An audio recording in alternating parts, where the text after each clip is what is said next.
I would like to introduce King Leung, who's head of Fintech at InvestHK and has been an outstanding partner for us here in Hong Kong, connecting us to not just the Fintech ecosystem, but the technology ecosystem, as well as kind of key people within the Hong Kong government. So King, welcome, and I'd like to have you kick it off for us. Thank you, Tim. Again, it's really a great honor and a great pleasure to be invited by Tim and his team to say a few words to a very distinguished crowd of guests today. Now, first of all, I would like to start with the macro. So all of us have been, of course, following the news, the media, talking about the tech talent shortage in Hong Kong. And at the end of the day, when people ask us, so if you have to name a few cities, a few markets as a tech hub, oftentimes the Hong Kong name may not come up as top of mind. But that's okay. Now, if we were to start from today with a clean slate, that we want to be the tech hub of the future, where should we focus our energy? Now, so with that, when we look at the work that I've been doing, again, I'm very privileged to have a chance to meet a lot of smart people and business leaders, investors. So oftentimes I'm like a student. So I'll reach out to investors and ask them, oh, by the way, if you were to look out 5 years from now, 10 years from now, you have placed a bets in a technology, in a domain, where would you place your bets? Now, and by the way, these are very recent conversations with some of the top-notch global investors, not just local, global investors. And then it's interesting that the opinions really converge. They basically talk to me as if, you know what, if you are not living under a rock, you cannot miss the Web3 investment. This has to be one of the most important domains that you have to invest as a top-notch elite investors. They are there to change the world. And of course, some of these investors further elaborated and say, look, of course, we'd like to make some money on the side from the tokens and everything, but this is not the only reason. In fact, that's not where they place the bets, the major bets. The serious money are made or invested into Web3 infrastructure. Okay, so ever since those conversations, I took notes in my mind.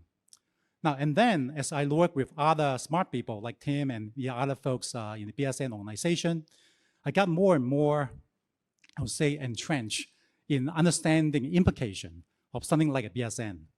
And then I reached out to even more of the business leaders in mainland China. As you know, BSN originated from Beijing and then basically went international.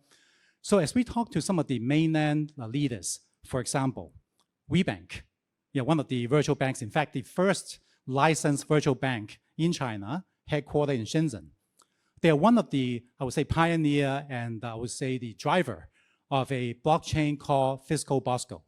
So for those of you who are in banking, you probably heard of this Fiscal Bosco. In Cantonese is Gam Lin Meng.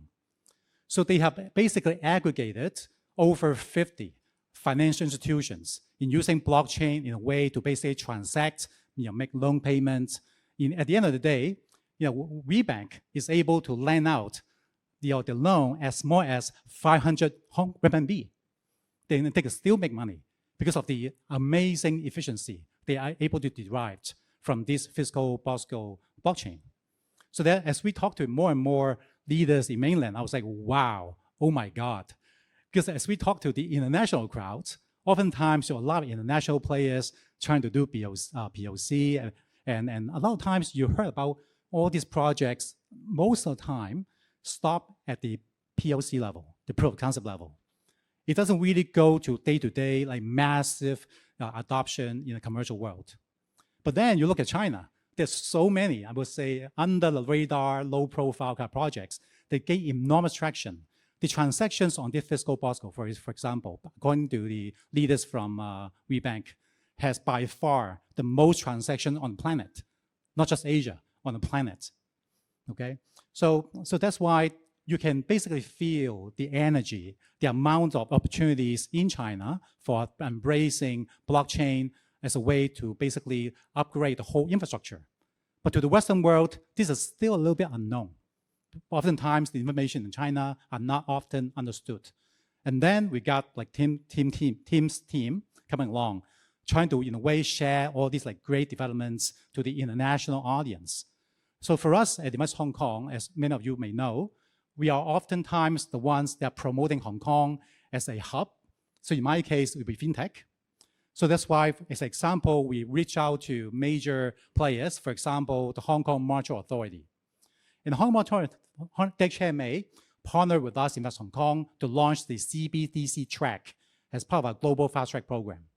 Now, essentially what it is I think for those of you who may not be following closely, it is basically like a mini competition, if you will, to try to crowdsource ideas on how to generate all these use cases in the sort of CBDC context. This is another way for us to really leverage on the, I would say, the leading edge innovation at the CBDC level in Hong Kong. Actually, Hong Kong and Thailand, we were ranked co-1 in the world for readiness and innovation on wholesale CBDC.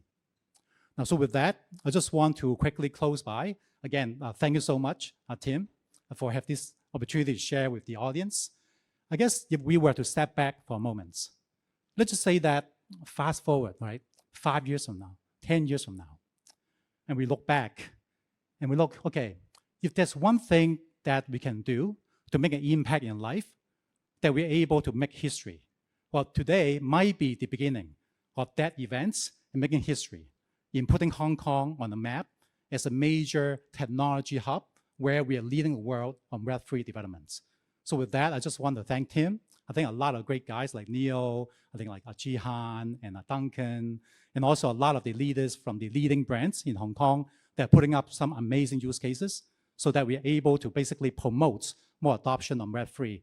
And hopefully 10 years from now, we can look back and be proud of ourselves. And thank you so much.